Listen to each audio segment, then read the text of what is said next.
Welcome, ladies and gentlemen, to the first Renaissance lecture given by the man who has been writing about a fresh start in Europe since his early 20s.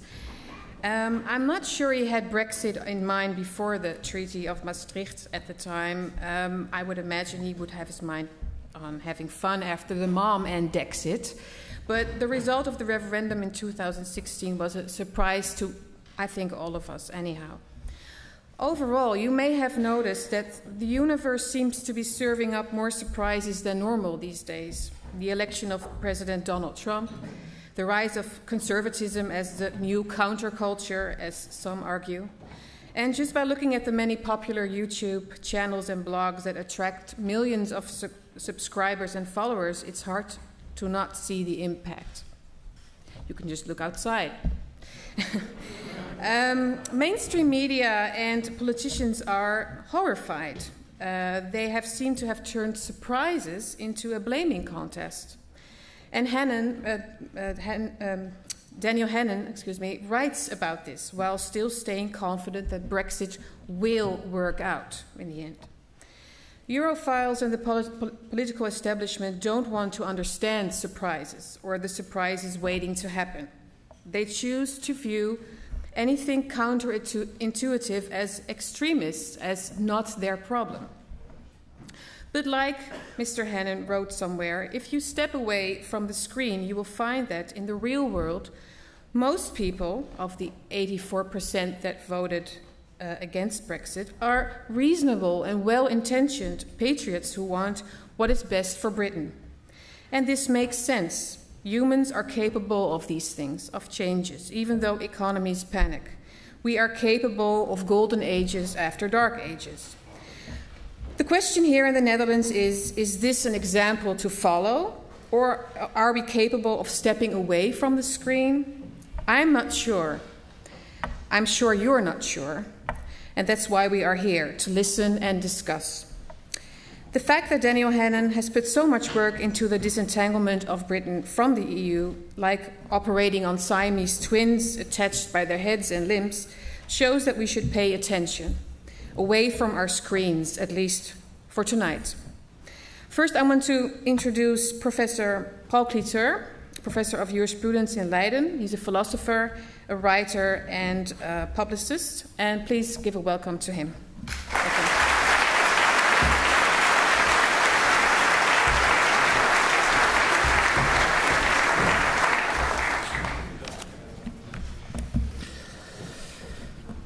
Ladies and gentlemen, let me start by wishing you a warm welcome, also on behalf of our hostess, Caroline Persenaire, I don't know where she is now, but to this lecture organized by Forum for Democracy, the Renaissance Institute, and today's speaker is the Honorable Daniel Hannan, already introduced by Sietske.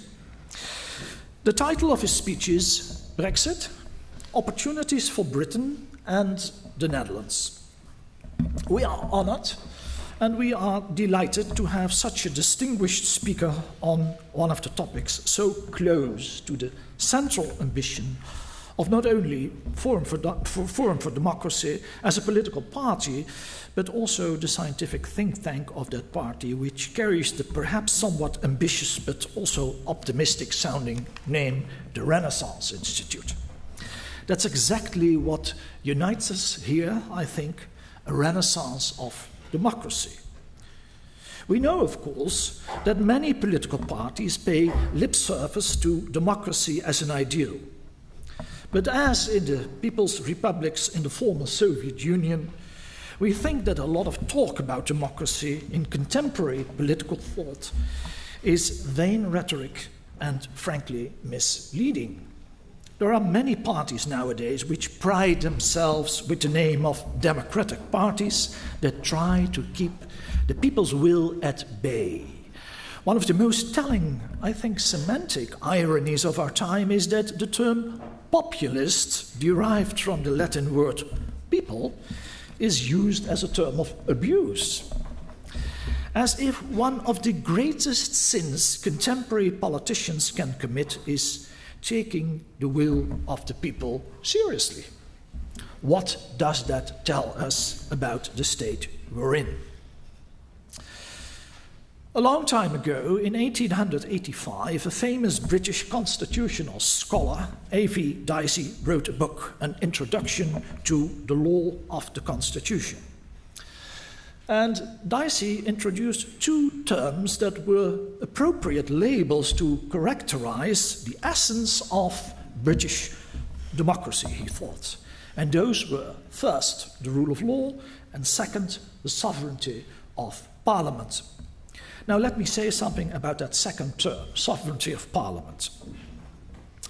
Sovereignty of Parliament meant, according to Dicey, that the will of the people, as expressed by Parliament, should be the ultimate source of legitimacy in a democratic country. Parliament could not accept the enforced will of other organizations or institutions ruling in the country, because only Parliament is directly based on the people's will. But the British tradition, like so many other countries on the continent, drifted away from that healthy idea of the people ruling themselves. These countries choose to make themselves dependent on new dictatorships, the most important of which is perhaps the enormous European bureaucracy enforced upon the European nation-states of our times. Thank you, Thierry. As Thierry Baudet has already made clear in his treatise from 2012, The Significance of Borders, subtitled Why Representative Government and the Rule of Law Require Nation-States, made clear there is nothing European about the process I have described. This is even more clear in the titles of his other books. The Attack on the Nation-State, Der Angriff auf den Nationalstaat, because that's what it is. It's an attack. It's a great cultural offensive of the principles of national sovereignty that previous generations fought so hard for to acquire. There is, ladies and gentlemen, hardly a speaker better qualified to address us on those most important topics, I think, of our time than the keynote speaker of tonight. Dan Hannan is the author of many books and articles on the present political crisis. In 2010, he wrote, with a hint to Hayek's The Road to Serfdom, The New Road to Serfdom. He did this as a letter of warning to America, as the subtitle runs. In 2011, this was followed by a small but extremely enlightening pamphlet, I think, Why America Must Not Follow Europe. In 2013, he developed his central concept, and that is central to his ideas, I think, of Anglo-Saxon liberty in inventing freedom, how the English-speaking peoples made the modern world. And in 2017, he advised his countrymen in how to get the best from Brexit. Brexit. Don't exit, Brexit. Before reading his work, I have to confess I had no idea about the rich variety of subjects Mr. Hannan addresses in his books. This is certainly not only about the Brexit. Mr. Hannan's work is based on a completely different view of political history of the last 3 centuries that we are accustomed to. To give you a tiny example. The separation of the American colonies from the British mainland in the 18th century. Mr. Hannan does not regard this as a breach by the Americans of the British political principles, but rather as the most consistent implementation of those principles. In contemporary America, we find a better continuation of British liberty, of British political democracy, than in contemporary Britain under the guidance of the European Union. In other words, the Brexit is not a complete reversal of the British tradition, but rather a return, a renaissance, one might say, of what Anglo-Saxon liberty amounts to. What I also very much enjoyed in Mr. Hannan's work is his cultural criticism. In spite of what you may think, much of the discussion on the European Union is about culture, about cultural trends, I'd like to say, about what people massively believe in for no other reasons that their neighbor believes them.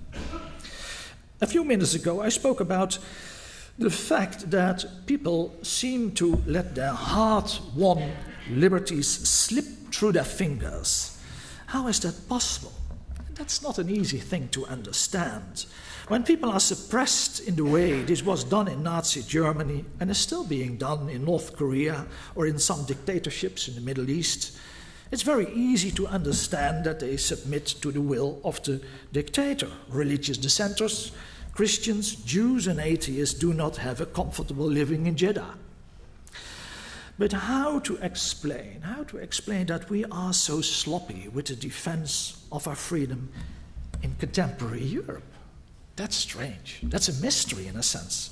In 1784, the German philosopher Immanuel Kant wrote his essay, What's Enlightenment? And he said, enlightenment is man's release from his self-incurred tutelage.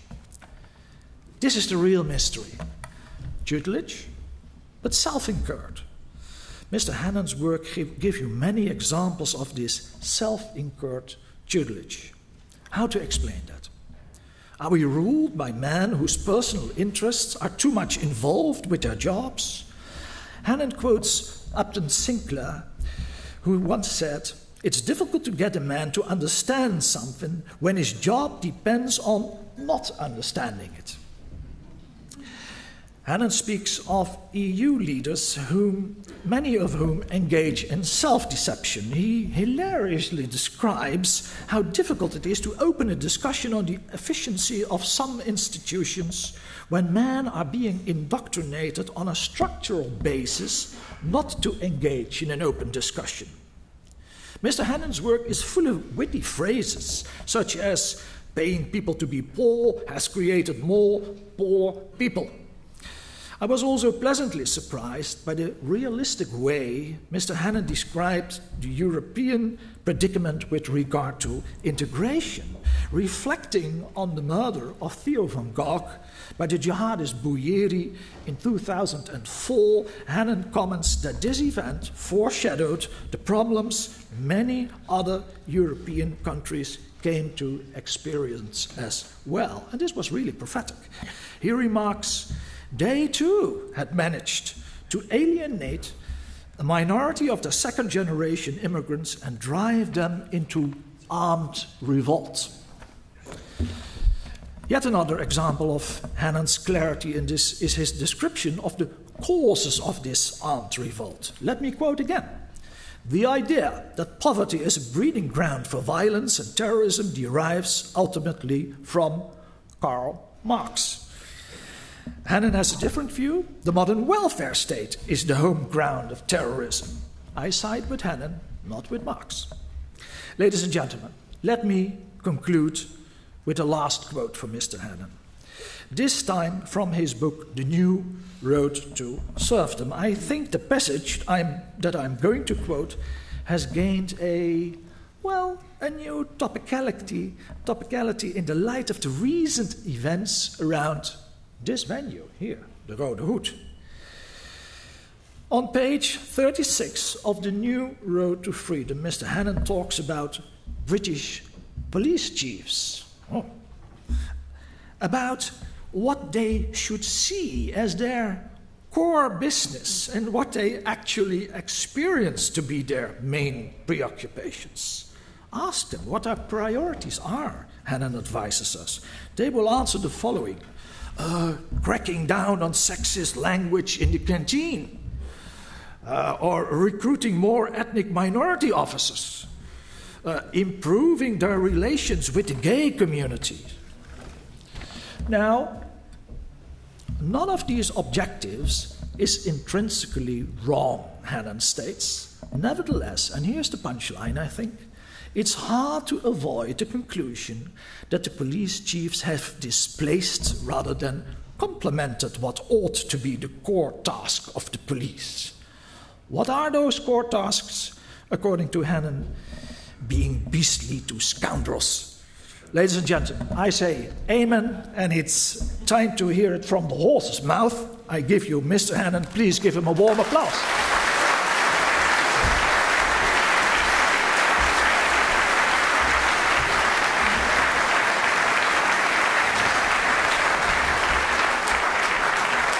Well, Professor, thank you very much for your kind words. Ladies and gentlemen, thank you all for coming. In May 1942, Charles de Gaulle made a radio broadcast from London in which he appealed for support for the Free French cause. And he used a phrase that sounds strange, jarring even, to modern ears, but that made absolute sense to his listeners. He said, democracy and national sovereignty are the same thing. And he went on to say, government of the people and by the people can only mean the untrammeled right of the people to exercise sovereign power. Now, that is so unfashionable in the current intellectual climate that it's worth taking a step back and thinking how it would have sounded at the time.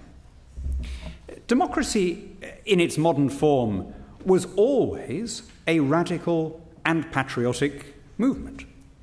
When, in the 18th and 19th century, the first radicals began to put forward this extraordinary idea that government should be by and for the people, they found that they immediately raised the question, what people? In other words, within what unit is the democratic argument to be played out? And the answer that they came up with to that question was, in truth, the only possible answer. Democracy works best when people feel that they have enough in common with each other to accept government from each other's hands. Now, that sense of shared affinity, that sense of common allegiance, can rest on many things: language, religion, shared history, shared territory. Sometimes because it is a visceral sense, it's not a rational, cerebral sense, it is difficult to define. But that doesn't make it any less real. De Gaulle would have been absolutely stupefied to see the European Union awarding itself the attributes of statehood, the trappings of nationality: a flag and an anthem and a passport and a parliament and a currency, external borders, a president, a Supreme Court, legal status, without that underlying sense of shared nationality, of common loyalty. After all, although it's easy to forget, and I think some of the people shouting Nazi outside have forgotten, the people that he was appealing to in that broadcast saw themselves as defenders of the rights of all nations, the independence of all peoples, against a supranational, tyrannical ideology. And where do we find that tradition of constitutional, democratic patriotism today? I think it's embodied by the FVD and by my friend Thierry. And I will always come, whatever the cause, whatever the situation, and make this case by his side, because it is so important that we create a space where respectable patriotism, free from the angry and disagreeable noises that have attached to nationalist movements elsewhere, can make its argument in democratic and tolerant language. Now, this is a busy time for me. I flew in this morning from Washington, D.C. I've just been taking part in an exercise there of designing what would be the ultimate best-case scenario US-UK free trade agreement. What a pleasure it is, by the way, to be able to talk about British trade policy for the first time in 45 years. Tomorrow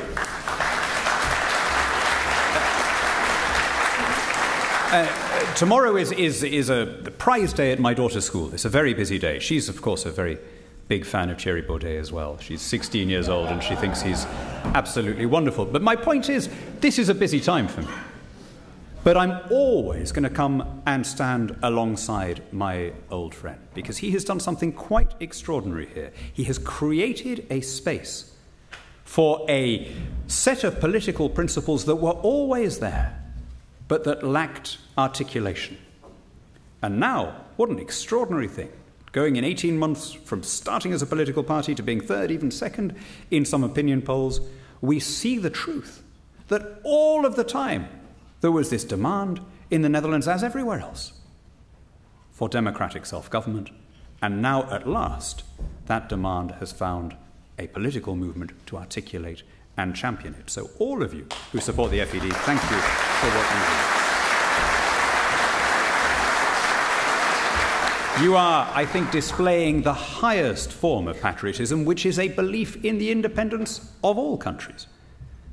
Of all the insults thrown at Thierry, I think the one that no one has yet tried is that he's anti-European. Even for a Dutchman, his language skills are extraordinary. He's the most urbane, civilized of men. He's lived and worked all over Europe. He reads and writes in the classics of all of our great civilizations. And he understands that the best way of asserting the rights of any nation is to believe in the freedom of all friendly allied peoples. And that should be our future as Europeans, celebrating the diversity, the plurality, the variety that raised this continent to its high levels of civilization, from, indeed, the original Renaissance. Now, by the way, it's a particular pleasure for me to make this argument here in the Netherlands. I think maybe some of my British colleagues in the room will disagree with this, but I doubt it. I think of all of the continental European countries, this is the one where we feel most at home. We recognise the Dutch as our sundered kindred, those who didn't make the crossing, who share our temper and our humour in good and bad ways, but more than that, share our tradition of a long-established tradition of parliamentary self-rule. And we recognise here a people who raise their eyes to more distant horizons, who never defined themselves just as a European nation, but who were brought up on stories of adventure in distant lands, who feel connected to every continent and every archipelago, whose most important buildings, as we see in this city, face out to the sea. And that's why I feel that what I'm about to say about Brexit, as a force that liberates us to have a more global future, may have some relevance in a country like this one. So, Brexit, how's it working out? Somebody said, tell us how it's going, as I stood up to speak. Well, how is it going? I think I can best answer that question by telling you my favourite Boris Yeltsin story in a crowded field of good Boris Yeltsin stories. There was an occasion when he was giving a press conference in the UK, and he was asked, in a word, Mr. President, what is the condition of the Russian economy? And he said, good. And the journalist said, Mr. President, in a word is an English turn of phrase. You don't literally need to answer in a word. You can elaborate a little bit. So Yeltsin thought, and he said, not good.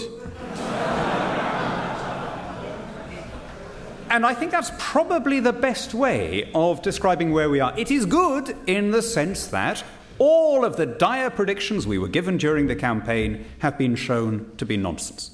Britain is growing, we have more people in work than ever, our economy is strengthening, we have more startups, more inward investment. Every one of the predictions that were made has been shown to be false.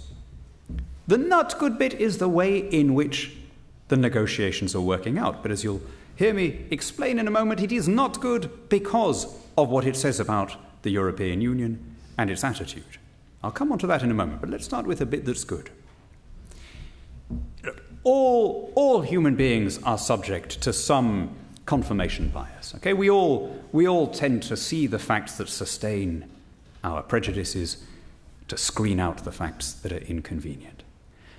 But you can make some empirical measure of how the UK economy has performed over the last 2 years compared to what the Remainers were predicting and compared to what the Leavers were predicting. And when I say the Remainers, I don't just mean the Remain campaigners. Understandable that in a referendum both sides will make the strongest case that they can with the data. But on the Remain side was the Treasury, the Bank of England, the IMF, the OECD. What were they predicting about the immediate consequence of a Leave vote? Not about when the moment of disengagement actually came, but just about the shock of voting Leave. First of all, 72% of UK economists thought that there would be a recession in 2016 in Britain. Actually, Britain grew faster in the 6 months after the vote in 2016 than it had in the 6 months before, and finished 2016 as the fastest growing G7 economy. We were told that there would be a massive rise in unemployment.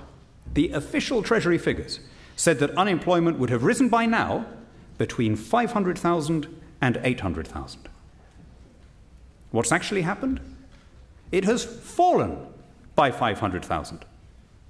It is at the lowest percentage level that it has been for more than 40 years. More people are in work than at any time in British history.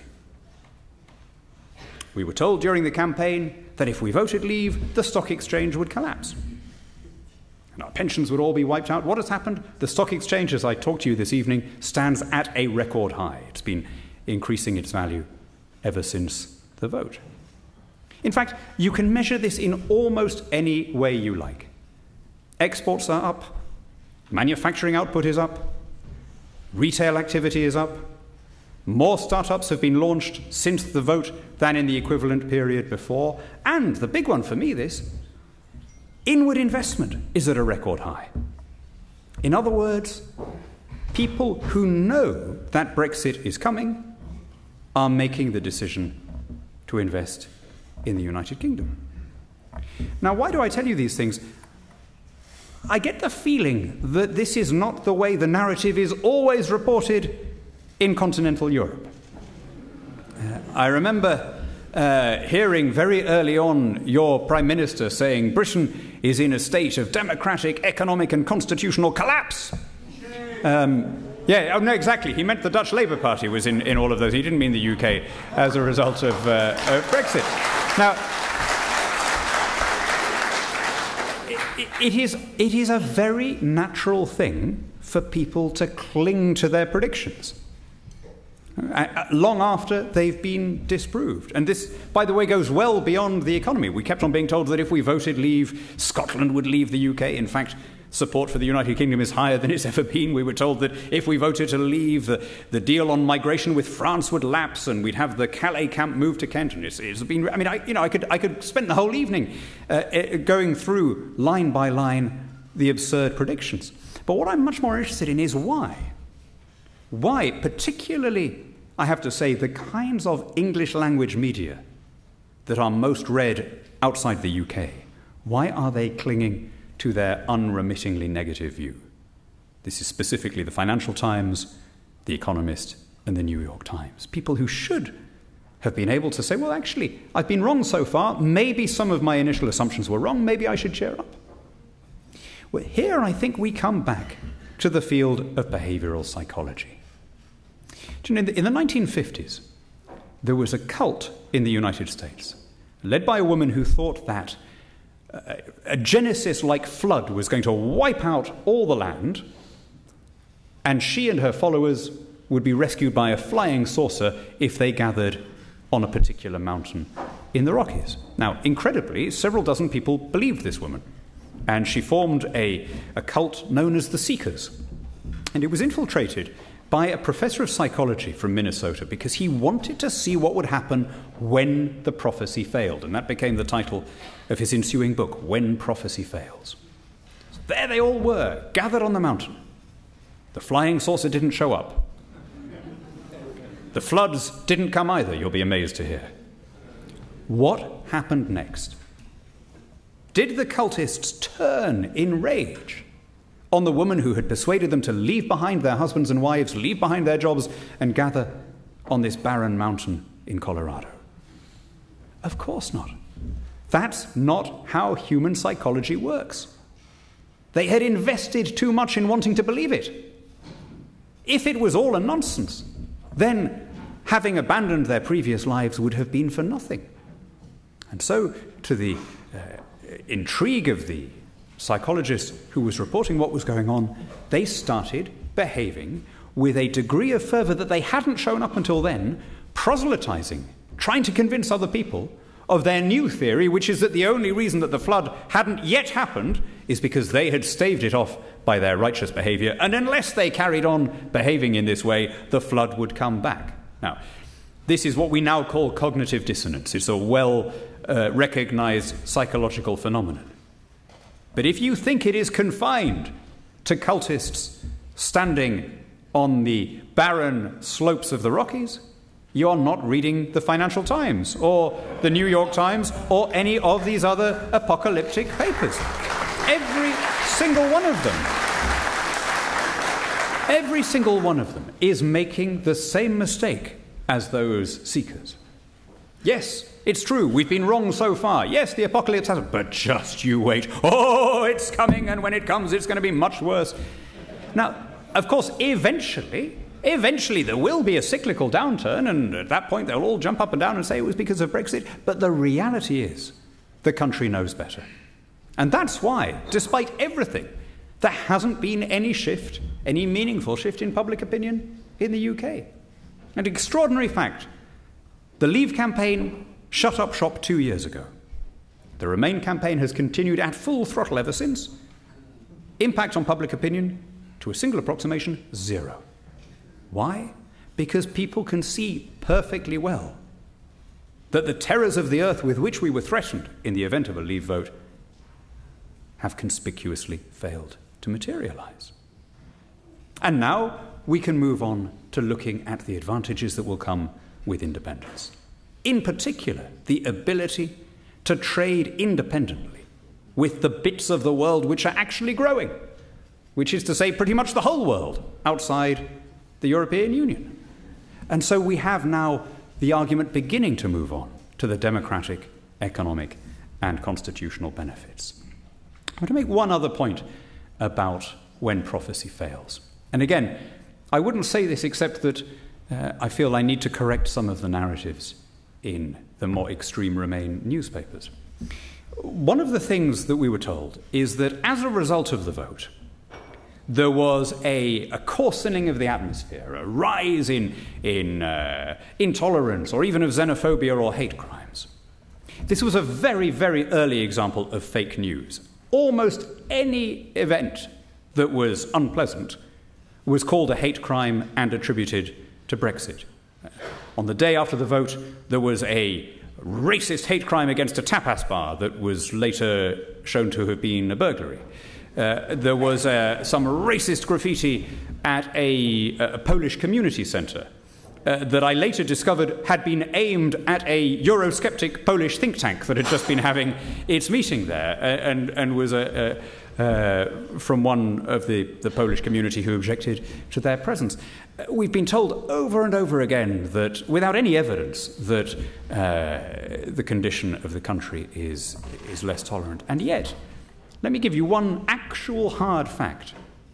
There are more EU nationals living in the UK now than at any moment before. Since the vote, for every 10 EU nationals who have left the United Kingdom, 17 have arrived.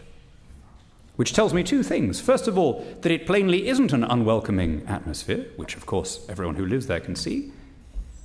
And second, that they don't think that the economy is tanking because they're sensible enough to read media other than the Financial Times and The Economist. And so, of course, they come and continue to contribute to our economy, and I hope that they will continue to do so, because it is an important thing that although, yes, of course, people voted for some control over immigration, I don't think anyone was voting in the expectation that there would be zero immigration.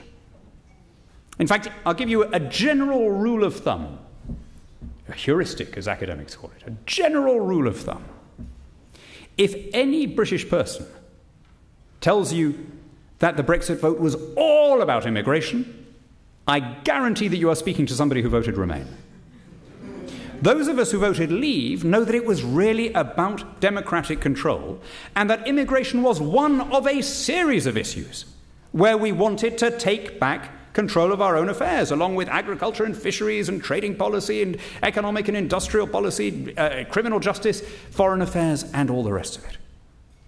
Yes, we want to have some sense that we are in charge of who comes into the country and roughly in what numbers. I don't think that is an unreasonable thing for people to want. But that is not the same as saying that we're turning our backs on flows of population from the rest of the world. That would be an impossible as well as an undesirable situation for us. It was about taking back the right to hire and fire the people who pass our laws. Democracy and national sovereignty are the same thing. So much for the good. What about the not good? Let's take a look at where we are in the negotiations. And here I can't help but be struck by an asymmetry, an imbalance in the rhetoric of the two sides. From the very first speech she made on the subject, Theresa May, at every opportunity, has stressed that she wants the UK, once we leave, to be the EU's, as she puts it, best friend and closest ally. It's the line taken by all our ministers in every interview. I don't think that has been reciprocated by anyone from the EU side, by Barnier, by Verhofstadt, by any of the commissioners. And the reason it hasn't been reciprocated verbally is because they don't believe it. They don't want it to happen. We see it. In fact, it was reported again in today's papers that the negotiating team in Brussels had said there has to be seen to be a cost to Brexit. You may think that you can carry on being our best friend, but we have to make sure that there is a visible consequence, a negative consequence, as a result of ceasing to participate. Well, I think that's a very telling attitude. First of all, how extraordinary to say, in effect, we cannot have good relations with any European country unless it chooses to let us run its affairs. Because that is, if you think about it, the implication of saying we don't want mutually agreeable and beneficial relations. But something even more striking than that is what it says about the logic of the European Union's confidence in its own system. If the European Union were obviously a successful project, then there'd be no need to threaten anyone with leaving. Leaving would be its own disaster. The fact that they're saying we are prepared to, if you like, insert difficulties to make the free movement of goods and services harder at cost to all 27 remaining countries, as long as there is also a cost to the UK, suggests that this is really not a club, but a protection racket that needs to threaten people to stop them leaving. After all, otherwise, they would be presumably sitting back and saying, well, you're crazy to have done that. It carries its own punishment. I wonder whether there isn't a terrible lack of confidence here. I wonder, as I talk to my colleagues in Brussels, whether there isn't at the back of their minds just a little gnawing fear, like a little rat somewhere, saying, what if this works out? What are we going to look like if it all works out okay? What are we going to be able to threaten the next guy with? What if the whole of our system begins to unravel?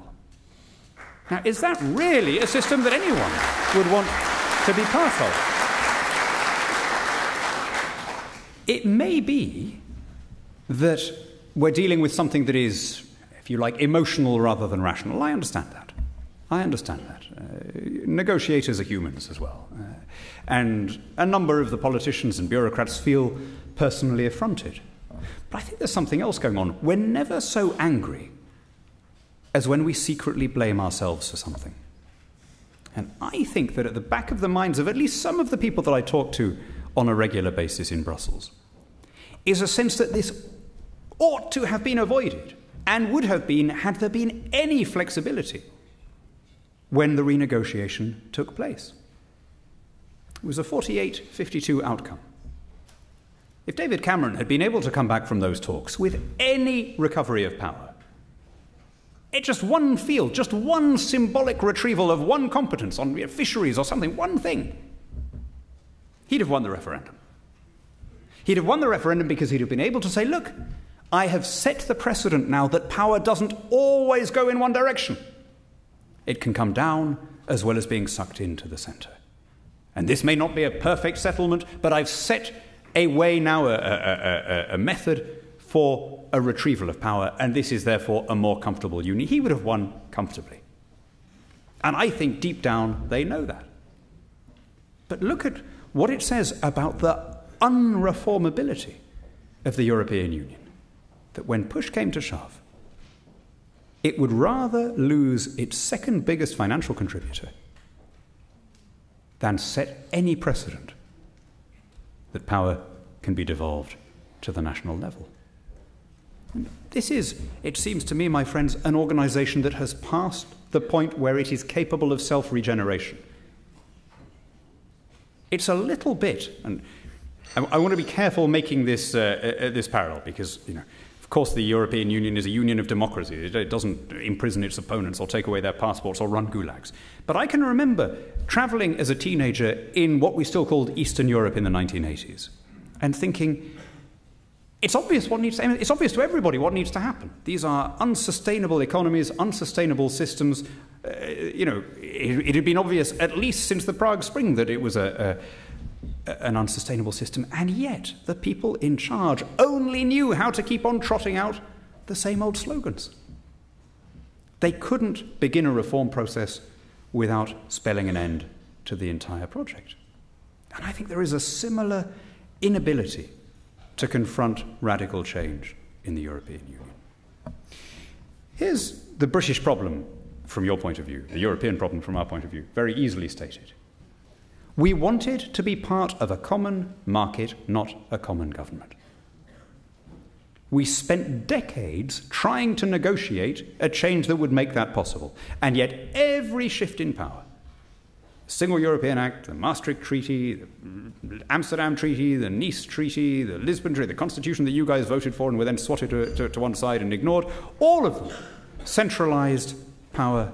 None of them returned a single dot or comma of jurisdiction. And eventually, the last ditch was the 2016 renegotiation.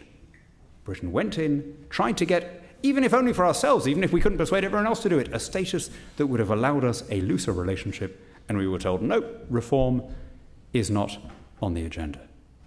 Therefore, logically, we're going to seek that kind of settlement from the outside. The way I suspect will be 10 years from now is that Britain and maybe the EFTA countries and maybe some of the Balkan states and maybe some of the other existing members will be part of a much looser nexus in Europe, part of a common market, but without the political union. Now, I've just got to ask the question, who is threatened by that? I mean, doesn't that make everybody happier? Wouldn't we all be better off if you had a large pan-European market, stretching all the way from Iceland to Turkey, Armenia, wherever, free movement of goods and products, and then within that, a much smaller group of countries that had a common currency, common president, common army, whatever else? Doesn't that leave everybody with what they wanted? The federalist countries can have their superstate, the rest of us can have a looser and more liberal relationship. Who is threatened by it? Of course, the people in Brussels. The personal incentives of the European Commission run up against what would be the most obvious way of redrawing the architecture of Europe. This is what Upton Sinclair meant when he said it is very difficult to make a man understand something when his job depends upon his not understanding it. And so I think we'll get there. In the long run, it seems to me this is an inevitable consequence of our history and our geography, that we will be a close friend and sponsor and ally of Europe without being part of the political institutions. The question is, will anybody else follow us into that new relationship? I began with Charles de Gaulle, so let me finish with Winston Churchill on exactly this point. He said, "We are with Europe, but not of it. We're linked, but not combined. We're interested and associated but not absorbed. And should European statesmen address us in the words that were used of old, shall I speak for thee to the king or the captain of the host? We should reply with the Shunammite woman, nay, sir, for we dwell among our own people.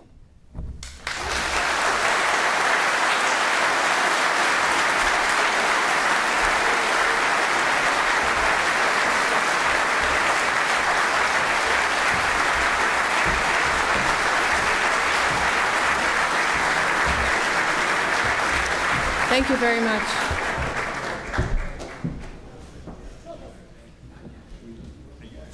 We're going to proceed to the question and answer session of tonight. I already see some hands. Can I see the person with the microphone? Who has the microphone? Oh, there you are. Okay. Are you ready to take some questions? Yes. Yeah? Test. My name is Kees de Lange. What we experience every day in the European Union is what I call the Hotel California doctrine. You can check anytime you like, but you can never leave. We all know the song. What I worry about at the moment is the attitude of Theresa May. Because my feeling is that she's dragging her feet, and we can talk about the long-time perspective, and that probably looks very nice. But I'm more interested at the moment in the short-time perspective. What is going to happen in the next few months?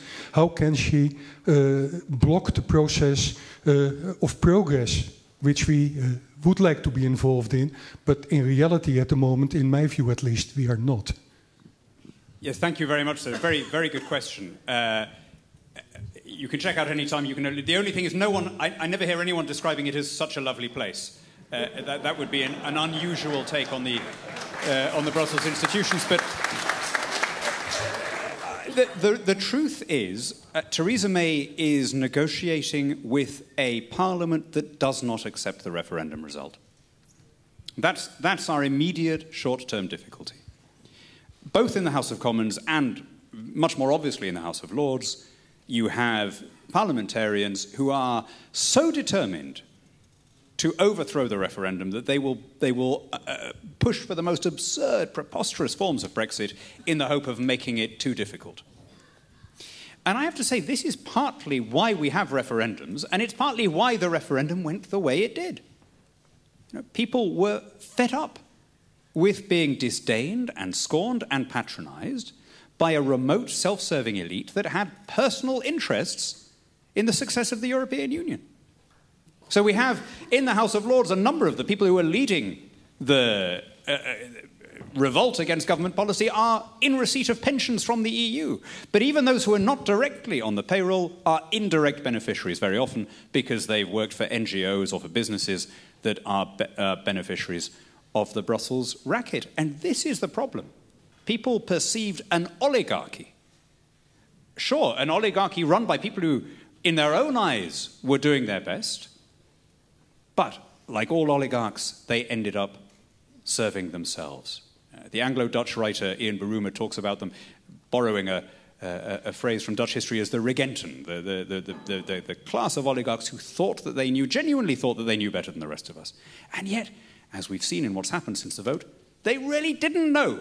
All of their predictions turned out to be wrong. And if ever it's been needed, I'd remind you of the now beautifully vindicated thing that Bill Buckley, the great American conservative, said in the 1950s. He said, "I'd rather be governed by the first 2,000 names chosen at random from the Boston telephone directory than by the economics faculty of Harvard University." Well, this is why the referendum happened. And by the way, almost all the central bank chiefs during the recent downturn were products of the economics faculty of Harvard University. So he was fairly prescient on that.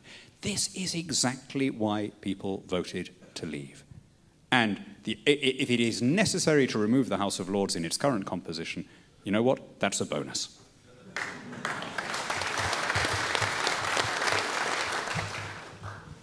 Mr. Hannan, I've got a question for you.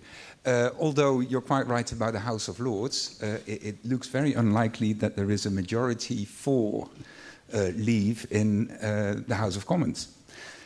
So would it not be better if Theresa May were to turn around and say, okay, let's stay in the customs union and the single market and have another referendum in, say, 2025 on EFTA and EEA membership? The trouble is, staying in the customs union is not a compromise. It's not a halfway house. It's much worse than either leaving or remaining. It is absolutely the worst of all worlds. Because staying in the customs union, just to be clear, is the arrangement that says that the EU controls all of the trade policy of all of its member countries and erects a single set of tariffs around the bloc as a whole. So a consequence of being in the EU is that you have no trade policy. Brussels runs it all for you under the customs union. If we were to leave the EU but stay in the customs union, we would be inviting Brussels to assume 100% control of our trade policy with 0% input into what that trade policy should be. No other country regards that as a desirable outcome. Norway, Switzerland, the countries that are closest to the EU, they'd think you were mad if you said, why don't you join the customs union and drop your free trade agreements with China and all the rest of it. The only other country in a customs union with the EU is Turkey. And Turkey was promised this as a transitional phase on the way to full membership. Now that they've realized that membership isn't going to happen, they hate it, and they're trying to get out of it. And understandably, because under the terms of a customs union like that, when the EU does a trade deal with, let's say, South Korea, Turkey is obliged to match every concession made by the EU, but South Korea only has to reciprocate vis-à-vis the EU, not Turkey. So the Turkish market just becomes an extra bargaining chip for the EU to use for the benefit of the existing members. Now, that would be a crazy position for us to be in. So it would be better to have an early election and sort this issue out now than to go into that worst of all worlds. Although, I have to say, given her recent experience with a snap election, I wouldn't want to be the guy who goes in and says, hey, Theresa May, I've got this great idea, let's have an early election. But it may be the only way that we can break the logjam.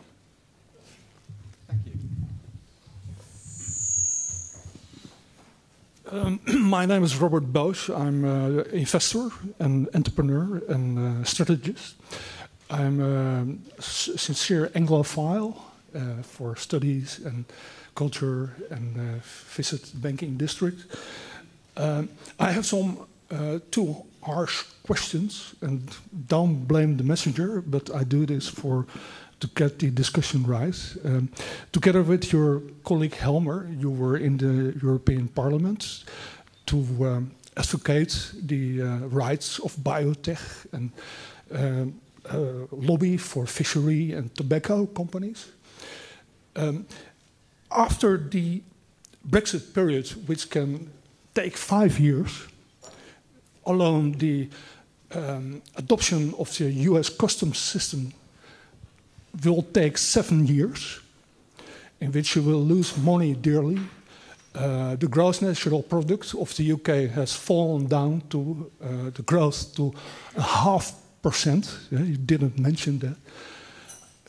I mean, it's risen by less. Yes, but no one's suggesting that it's falling. Yeah, but for, let's say, a businessman, I'm a CEO, 0.5% is nothing. But the main question I have for you, sincerely, is what do you measure the success KPIs for a post-Brexit period concerning welfare of the middle class, lower tax, higher income, quote, lower crime? We know what's all going on in London, the growth, GNP growth, unemployment. Have you ever thought about this? Thank you. I'm really, I can predict that it will be dire. Okay. The question has been asked, please. So, well, first of all, thank you for being an entrepreneur. I always think politicians should say this more often. We're very, very good, politicians, at saying thank you to nurses and teachers and policemen. So we should be. But I wish we occasionally would find the time to say thank you to the business people who generate the revenues that pay for the nurses and the teachers and the policemen and us. So thank you for doing that. What would be the success? Okay, Brexit removes constraints. It allows us to make more choices. It doesn't in itself add 1 penny to our national wealth. It allows us to make better decisions. But of course, it's up to us as a country to make those decisions. Now, there is a scenario where we have a Corbyn government and we make some bad decisions. And we end up, closer to Venezuela than to Singapore. That's a possibility. But in general, very few countries over the long run become poorer as a result of becoming more independent and more democratic. If you give people more responsibility, they tend to behave more responsibly. So what should we do? How would I measure success? Yes, we should have lower, flatter, simpler taxes. We should have a regulatory environment that attracts business and investment from around the world. We should try and be the place in this part of the globe where the most people want to locate. And here's the thing, none of that really depends on what agreements we reach with the EU. An awful lot of the liberalization of our market and the liberalization of our trade policy, we can now undertake anyway. Once we're out of the customs union, we can start throwing open our markets to the world in the way that New Zealand has done, the way that Singapore and Hong Kong have done. And no country that does that ever becomes poorer. Sorry, I find this very naive. Secondly, have you seen the growth in wealth since 2003? I have seen a tremendous growth in wealth concerning the banking system, the trading system. Could you please ask a question? That's not a long... Your thesis is that the UK determines the success of this Brexit. It is not. The global community, the Council for Foreign Planning, the US government, the CIA, the Soros Foundation, the Federal Bank of the United States are very powerful. The Bilderberg Group, they all determine the global... Sir, do you have a question? Please ask a question, short question. Have you investigated that the main decisions... one simple question. Do you think the old Commonwealth will save the UK, will save England? The fault, dear Brutus, is not in our stars, but in ourselves that we're underlings. It's up to us. It's up to us to make the right decisions. Look at the countries that were the most spectacular success stories of the late 20th century. Free trade and an open approach to the world turned Singapore and Hong Kong from barren tropical islands where they had to import absolutely every resource, food, drinking water, electricity, into the gleaming metropolises that they are today. What was the secret?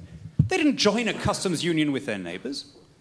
They didn't get preferential access for their financial services to work around the world. They just got the domestic regulations right. They reduced or removed all of their barriers, tariff and non-tariff barriers to trade, and they invited the traffic and commerce of the world, and they have never looked back. Now, if a large country, the 5th biggest economy in the world, were to pursue a similar policy, the way New Zealand and Australia are now doing, of free trade with everybody, then I hope that the effects, unlike with Singapore, which is a fantastic country but is only 6 million people, the effects would be global because everybody would stand to gain from the impetus that would give the world commercial system. I was meaning to ask a question about what you said earlier in your speech, because you said there are more startups now, more growth, more export. Yep.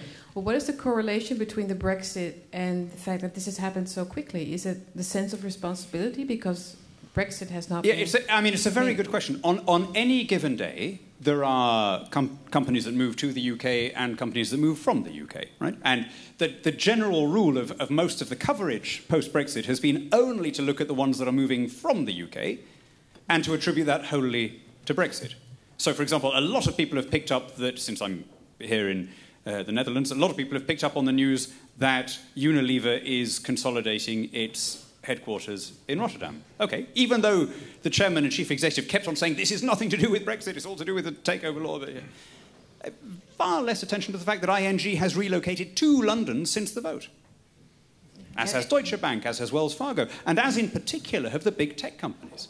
And here I think there is, although they're too polite to say it, a bit more of an immediate sense of cause, of consequence. Because when Apple and Snapchat and Google relocate in big numbers to London, I think that is telling us something about what they regard as being the future for them under EU regulation. Every one of these American tech giants has been on the receiving end of arbitrary legal action and often outrageous fines from a protectionist European Commission. And I suspect, although they are, as I say, their corporate affairs people won't let them come out and put it in so many words, that they've calculated that there will be a friendlier regulatory environment in a post-EU London than there will be in the European Union.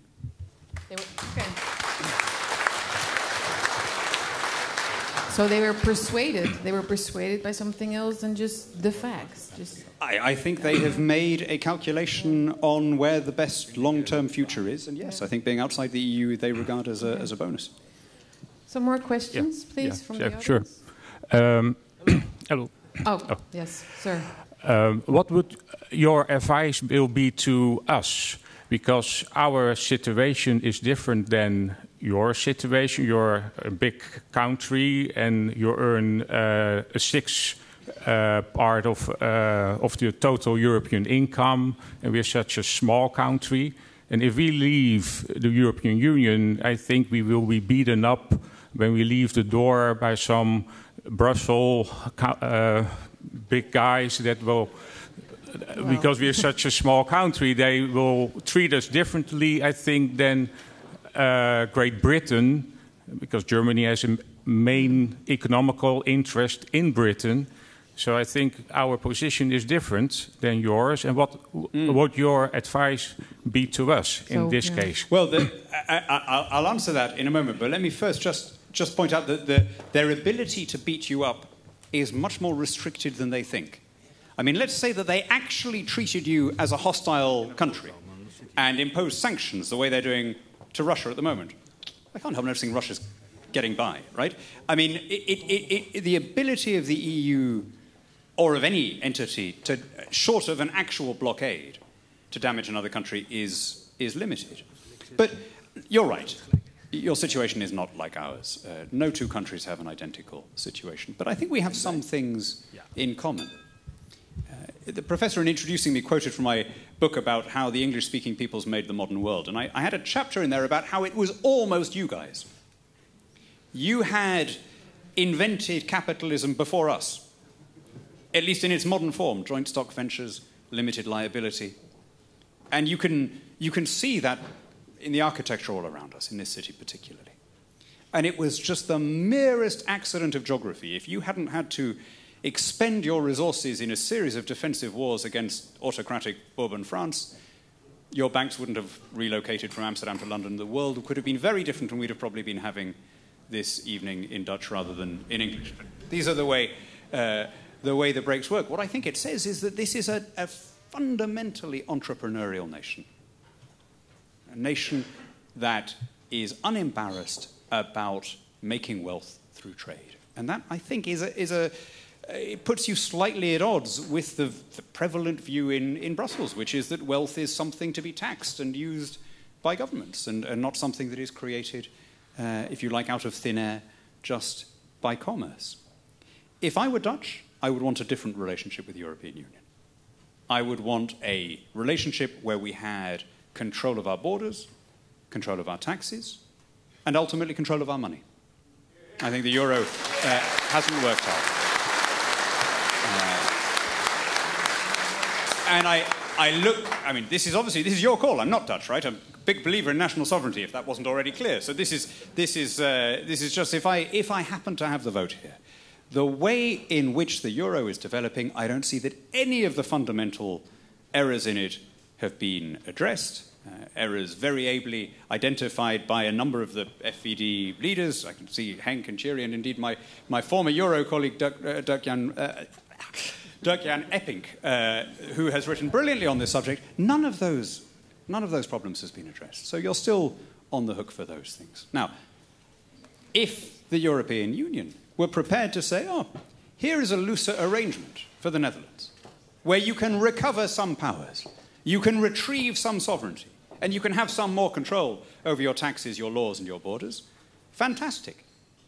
But I suspect that the lesson of Brexit is that they would rather lose you as a member than make those concessions. Yes. Yes, sir. Excuse me. I have to say that in a few years, when the United Kingdom will have left the European Union, I think it would be a very great achievement.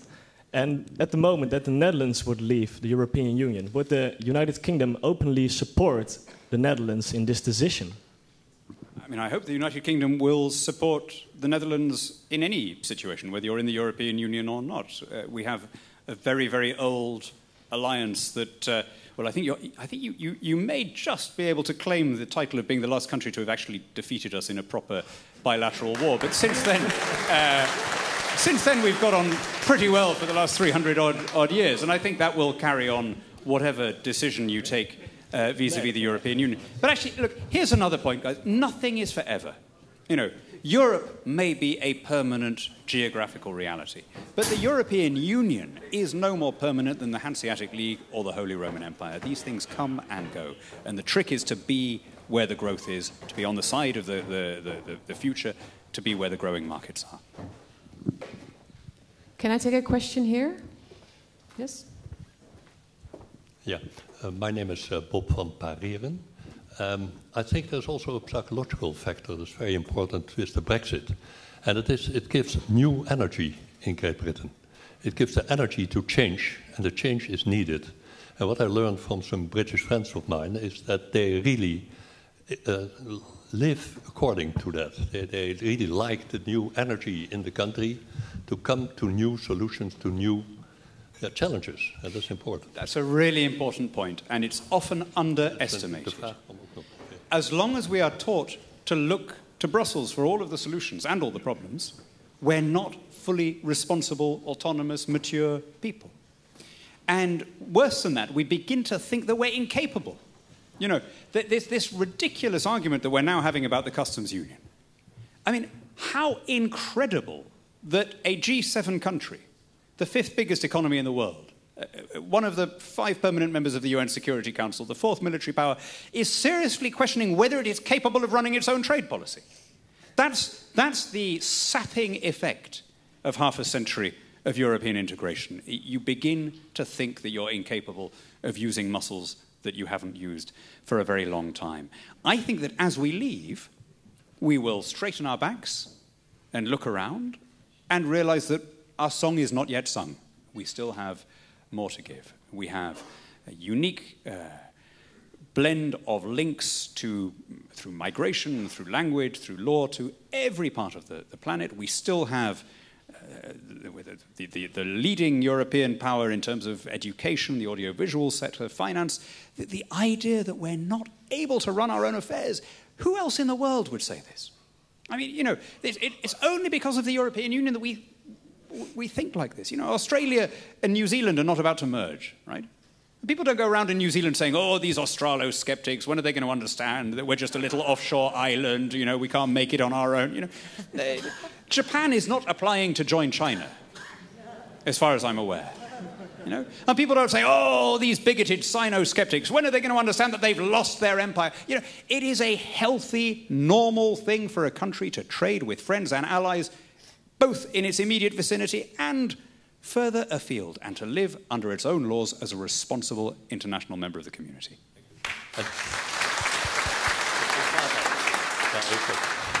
A short question, Hannan. Please. I can imagine that you are a little bit alone in Brussels with a lot of countries thinking that the EU illusion is great. But I can imagine also that some people come to you from the other countries and ask, hey, why it's going so well in Great Britain? Is that the case? Do you experience that? Yeah, I mean, Brussels is probably the least popular place imaginable, because everything I'm saying is regarded as a threat to people's jobs and livelihood and sinecures. And I think they sense, a lot of them, that they no longer have public opinion on their side. And they're therefore scared that the more people discuss these things and the more they debate them, the more other countries may also want a different deal. And that's why I can't understand, in a sense, why they are so reluctant to make a deal. To say, well, all right, we'd rather that the countries that don't want to be in a federal Europe can just step back in an orderly and managed way. why they insist on making it an all-or-nothing crisis. Dan, here on the left, upside. Yeah.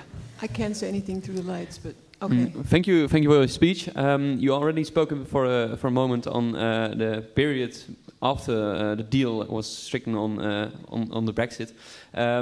Theresa May, of course, she has said that perhaps there will be a transition period, and people like Jacob Rees-Mogg have talked about this option not being a real option, rather having a hard Brexit and not having a deal than to have a semi-deal and having a transition period with the United Kingdom being part of the European Union, even still after a deal is struck. How do you see this leadership crisis in the Conservative Party or the Tory Party? And are there any people? Is there any development in the Tory Party? Thank you. Well, I mean, on the issue itself, I agree with Jacob that having an open-ended transition is intolerable, because the terms being proposed for this transition are that we would keep all of the obligations of membership without a veto and without a vote. And that of course, is the worst possible scenario. That would be taxation without representation. The problem in the Conservative Party, to be fair, is this problem of not having a parliamentary majority. In the immediate aftermath of the referendum, MPs at least had to pretend to have accepted it. And they would say, well, of course Brexit must happen, but let's talk about the way of softening its impact or making the best of it. Now they're not even really pretending to do that. They are quite overt about trying to derail it. And in that situation, it's very difficult for any Prime Minister, because they don't have a united Parliament behind them. And that's why, ultimately, I think we're going to have to consider an earlier election to get a clearer mandate. And part of our manifesto would, of course, be that we would abolish the House of Lords. Okay. Thank you. My name is Ralph Willems. Congratulations on Brexit. On the 24th of 2016, I opened a bottle of champagne when I woke up, so that was fantastic. I have a rather personal question. You're an MEP, so you're the turkey that voted for Christmas. What will you be doing afterwards? Yeah, if you hear of anything, let me know, won't you? I mean, I'm going to be looking for work from March. But thank you for your kind words. Yes, I did open a bottle of champagne on the 24th of June 2016 because it was my 16th wedding anniversary. My wife was very heavily pregnant at the time, so we had a very nice day. But look, in terms of what I do next, it's so rare in politics that you get to quit after doing the thing you said you were coming in to do. I could spend another 50 years as an elected representative, and I'd never be able to point to anything else like this. So, although I have some ideas for what to do next, none of them involve remaining in elected politics. Would you share them with us, your ideas? Well, the thing that I'll tell you what's really interesting me at the moment is the weakness of free market conservative ideas outside the West, and by which I mean in sort of countries that are not very poor, but are halfway. The weakness of free market conservative ideas in the Malaysias and the Mexicos and the Montenegros and so on. 70% of human beings can't yet afford a washing machine. These are the people who have the most to gain from free trade and free markets. And nobody is making the argument in their respect, or almost nobody in their respective countries.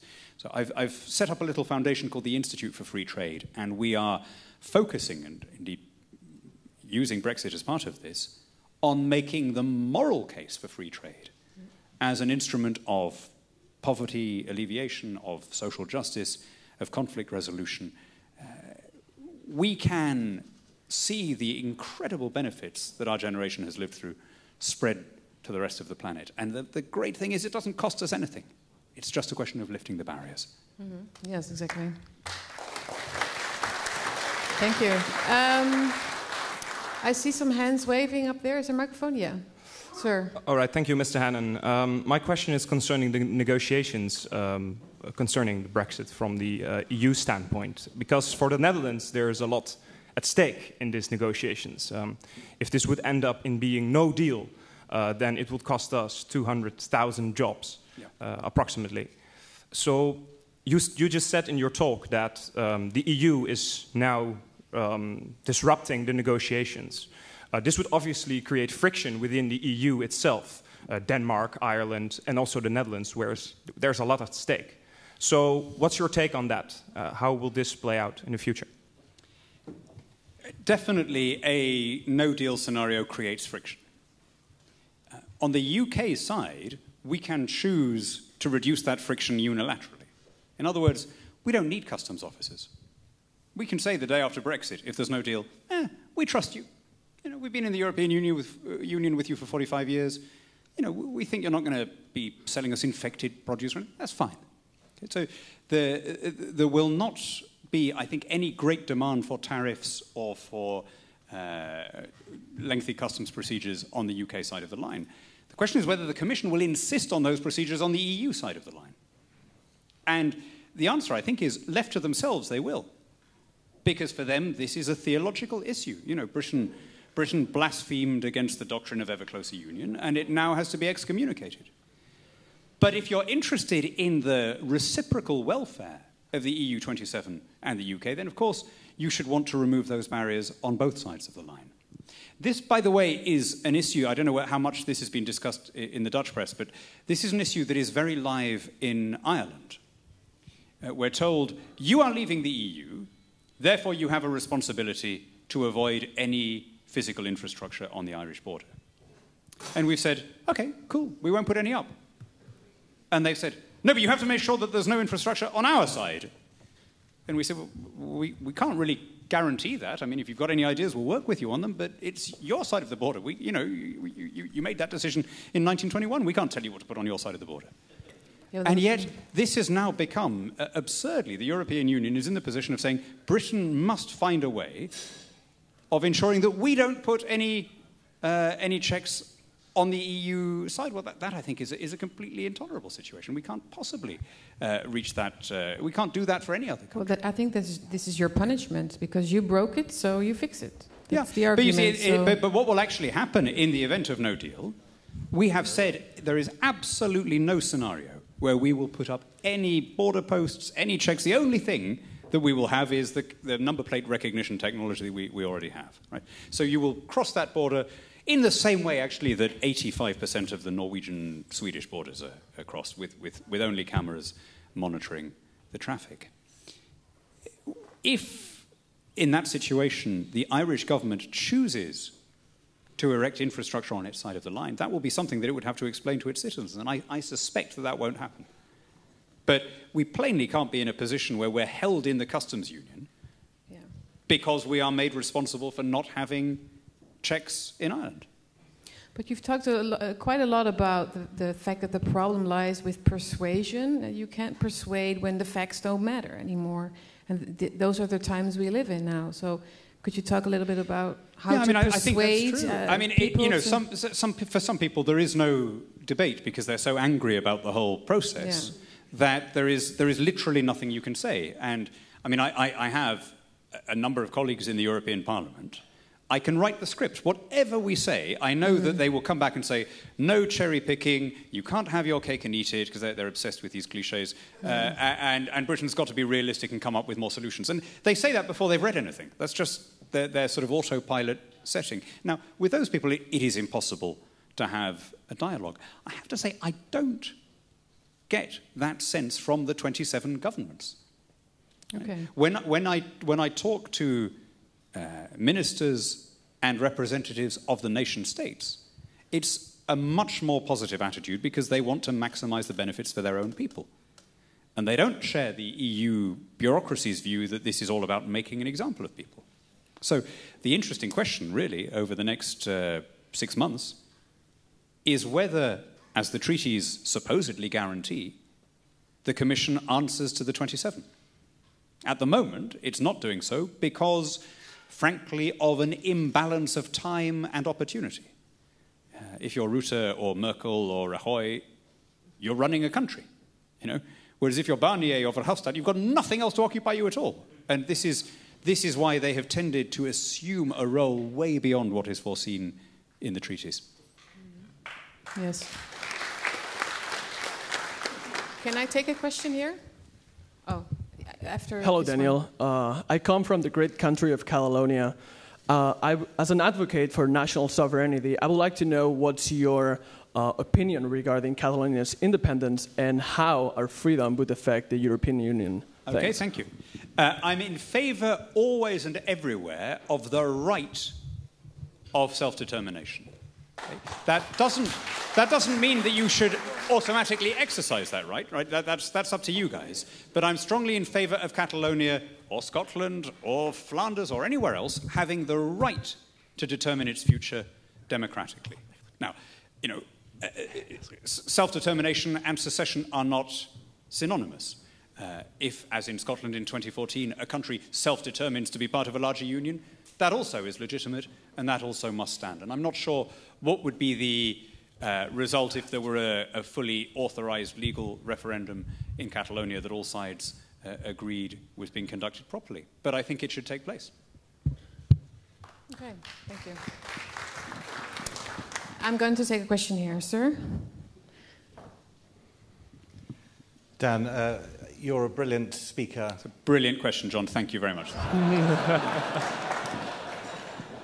You're a brilliant politician, but you also describe yourself as a journalist, which you are also brilliant at. And my question to you, I'm posing it in your capacity as a journalist. You've just come back from the United States. I'd like to have your impressions about the situation in the American administration. Before Donald Trump was elected, he said he wanted better relations with Russia. He's now, along with the European Union states, expelled diplomats from Russia. Before he was elected, he said NATO was obsolete. Now he says NATO is necessary and spending must go up. Before he was elected, he said American troops must come back from Syria. Now he said they must increase there and stay for a long time. Before the election, he said that Nigel Farage Britain had done the right thing by leaving the European Union, and he, of course, was very friendly to Nigel Farage. My question to you is, what is your impression after your trip, as a journalist and as an observer, of the balance of power now on this question within the American... You mean on the last of those? On the last question.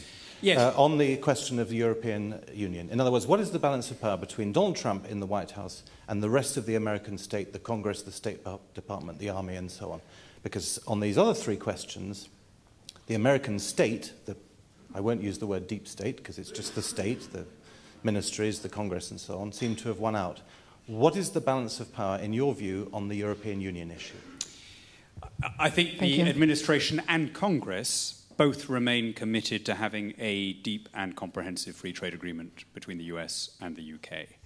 And I've been very struck. I've spent a lot of time, not just now, I've spent a lot of time traveling senator by senator, state by state, to bits of the US that you don't normally visit, to Idaho and Oklahoma and Arkansas and places. And what's very striking is you find almost nobody who is against a UK-US trade deal. Democrat or Republican, Trumpy or free tradey. The free trade people desperately want a success somewhere to counterbalance what's happening vis-a-vis China and Mexico. But the Trump supporters also want to be able to show that they are not just reflexive protectionists. And what they all say is, oh, no, we love bilateral free trade. We've got a problem with Chinese currency manipulation or outsourcing to Mexico. But a country like yours, that's the perfect example of where we do it. I'm sure, by the way, that they would have the same attitude to an independent Netherlands. It would be exactly the same kind of demographic, exactly the same level of economics. But 30, 40 years of US-EU talks have yielded nothing. The UK is the US's single biggest trading partner, single biggest investor, and single biggest recipient of investment. And yet we have a zero trade deal with the UK because trade is controlled by Brussels. Now, if we can't do better on the day we leave than what we're having at the moment, which is zero, then we really have made such a mess of this that we should give up on Brexit completely. And what is it that the bard says? Quit all and give our vineyards to a barbarous people. Mr. Hannan, thank you for your lecture. You are a conservative, but you're also very Whiggish. Yeah. Now, recently it seems that the more traditionalist arguments that are both anti-socialist and anti-unbridled capitalism have resurfaced. For example, Roger Scruton, I think, is a very good example, who is wary of international capitalism. How do you see this divide on the right play out, and is there a compromise possible? Yes, I mean, I'm not sure that that's entirely fair as a description of Roger's position. He thinks that it requires certain values and certain norms to make it work, but I think he's in favour of free markets and free trade. I just look at the incredible changes in the world that have been brought about by lifting trade barriers. Even in my lifetime, I was born in 1971. You know? In 1971, it took the average worker a month to be able to afford a TV set. Now it's less than 2 days. In 1971, fewer than half of girls globally completed primary education. Now more than 90% complete at least primary education. In 1971, a stationary car emitted more pollution than a car moving at full speed today. Right? These are incredible achievements, and they've all been carried out simply by allowing people to buy and sell without hindrance. And the most incredible advances in literacy, longevity, infant mortality falling, all the rest of it, have been in the countries that have most enthusiastically embraced global markets. China after 1979, India after 1991, now other parts of Southeast Asia and Africa. It's the same story every time. So I don't think there's any real argument here on the facts. You know, there's no example of a protectionist or socialist state over time becoming richer than an equivalent free market one. The problem is that free trade is counterintuitive. It feels weird. It feels wrong. We have the instincts and intuitions that we inherited from hunter-gatherers, you know, on the savannas of Pleistocene Africa. We have this deeply ingrained desire to provide against famine, to hoard food.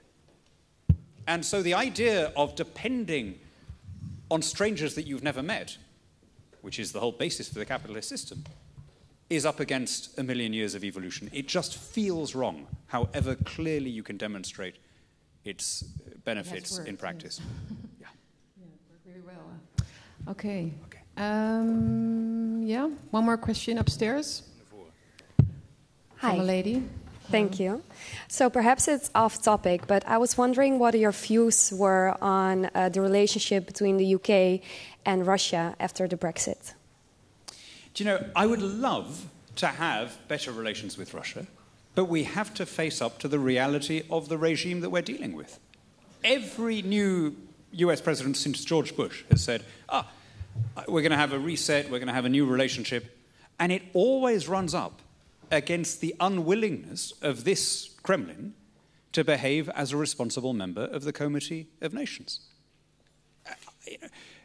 As we leave the European Union, you know, there is a good historical argument, A.J.P. Taylor used to argue this all the time, that Russia was Britain's obvious ally because it was the other half-European country. It was the only other country that had no interest in Europe beyond wanting not to be threatened by it, and that therefore he thought this was the most natural pairing. Enoch Powell used to argue exactly the same thing. Great. But just like with the Soviet Union, we're up against a regime there that doesn't seem to be interested, or at least is only interested in its own terms, which is, you know, guarding the right to help itself to slices of neighbouring countries, close down opposition media and the like. And so I think there has to be a democratic renewal, or at least a revival of the rule of law in Moscow, before we can pursue those close relations.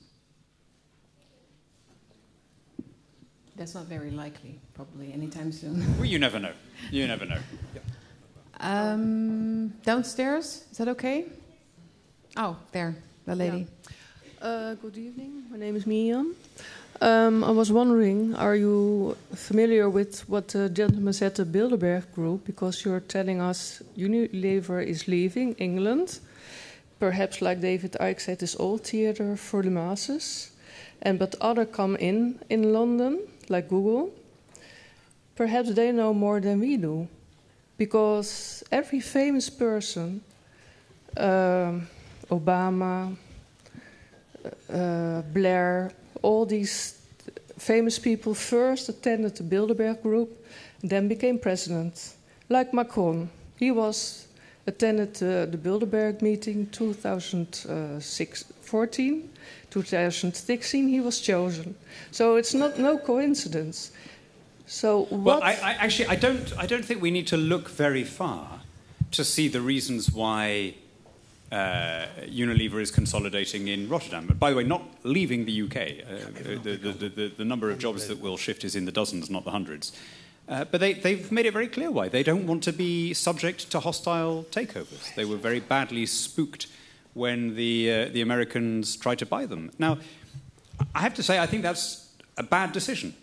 I mean, I can see why the managers of a company don't want hostile takeovers. Hostile takeovers are always bad for the existing management. That's not true of the company as a whole, and it's certainly not true of the economy of the country as a whole. I would rather live in a country that has very lax rules or very liberal rules on mergers and acquisitions, even if that means that you lose some, because it's a place that people then want to come and do business in. Do they... Look, I mean... to be honest, powerful people meet in all sorts of forums all the time. And the fact that they don't advertise that they're doing it, well, how often do people advertise when they're meeting? You know? I mean, there's a campaign at the moment that George Soros is running in the UK to try and overturn the referendum. Now, okay, I think he's crazy. I also think it's self-defeating. For Soros to be fronting the campaign to reverse the referendum result confirms everything that everyone thought about why they voted leave in the first place. But the guy has every right to spend his money how he wants. And he's not obliged to hold public meetings when he's planning to do it. He can, you know, when I have friends round for dinner, I don't advertise it. That's not a secret meeting. It's a private. It's what you all do. It's the normal way of having dinner, right? So I think we can win this argument on its merits. Next you question don't have a microphone, to the left. So we're not going to do the questions Dan, without a microphone. to the left, here. Where is the microphone? Here. Okay, that side, please. Yes. My name is Felix Kluishuis. I'm wondering, I always hear when I sort of defend the Brexit that only old people voted again for the Brexit. I was wondering, what do you usually respond on such, let's say, arguments? I mean, look, define old. Yeah, the more people voted leave than have ever voted for anything in British history. 17.4 million people. So in that 17.4 million people, you have old people and young people, you have black and brown and white and yellow people, you have left and right-wing people, you have religious and atheist people. I mean, inevitably, you have every possible expression of British nationality. Yes, there was a slight tendency for people to vote leave as they got older. And I have to say, this came as a surprise to me, and it's quite a new development. When I was a student, it was very fashionable to be Eurosceptic, because it was seen as being anti-corporatist, against the big parties, the big multinationals, and the anti-democratic system in Brussels. Frankly, I think what happened is that because of some of the arguments that were being made by Eurosceptics, the university students somehow got it into their heads that being pro-EU was a kind of cool, woke, anti-racist thing to do. And once they'd made that assumption, they stopped being interested in logic. And it was actually fascinating. Every time I spoke at universities, I'd begin, when it was a student audience, I'd always begin by saying, why do you think that Goldman Sachs and JP Morgan and Citibank and so on are funding the Remain campaign? What do you guys think is in it for them? And then, of course, it had never occurred to them to ask any questions like that, because for them the EU had become this symbol. And when did this begin? When did this begin? This narrative? Recently. I mean, within the last 5 years. It was. Yeah. I think it was a response to the rise of UKIP, frankly. Okay. Shall we do 2 more questions? Is that okay? Sure. I see a lot of hands now. That man is with the microphone is in the boss of the questions. Okay, I will walk this way then. Please raise your hand if you really want to ask a question. I see some on the right also. Hi there, Mr. Hannan. Hi. First of all, I'd like to thank you for presenting your argument in a beautiful and colorful way. We've been presented so much with tales of the flood and apocalyptic tales of populists convincing the populace of going into a Brexit and making the biggest mistake in their life. So thank you very much for presenting something else.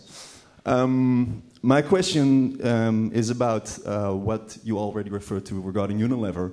I'm very curious, seeing as our Minister President Mark Rutte has proposed to, they're abolishing a dividend tax. I'm very curious what you see to be the considerations of Unilever and what might be going on there behind the scenes between this big corporation and the European Union, because this whole abolishment of the dividend tax, it just came out of nowhere. No one really knew where that came from, and then it is presented to us as being, now Unilever is coming over to the Netherlands, so it's doing something really good for us. So I'm very curious how you see the Netherlands playing into this Brexit as an opportunity for themselves to create a better climate for themselves in the face of corporate. Well, the short answer is I don't know, obviously, if there have been any private undertakings. No. I'm curious about your perspective. But I do know that the biggest support and the loudest support from business for the European Union comes from firms that have a direct stake in the existing system. Throughout the referendum campaign in the UK, the Remain side campaigned primarily by having letters signed by distinguished people telling us all that we had to vote Remain. It could be one day green NGOs, the next day university vice-chancellors, the next day actors, because of course there's nothing that actors don't know. The next day would be captains of industry. Now, it would be the same narrative each time.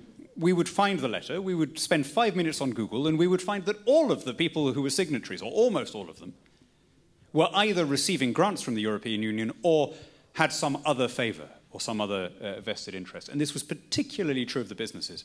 On the first day of the campaign, there was a letter by, I think, 21 senior CEOs, and we discovered that, let me get the figures right, they were spending £20 million a year lobbying in Brussels, among them, and had received £120 million a year in grants on average. So that's a pretty good return on investment, right? I mean, I wish every company could deliver that. But of course, they were in favour of the European Union.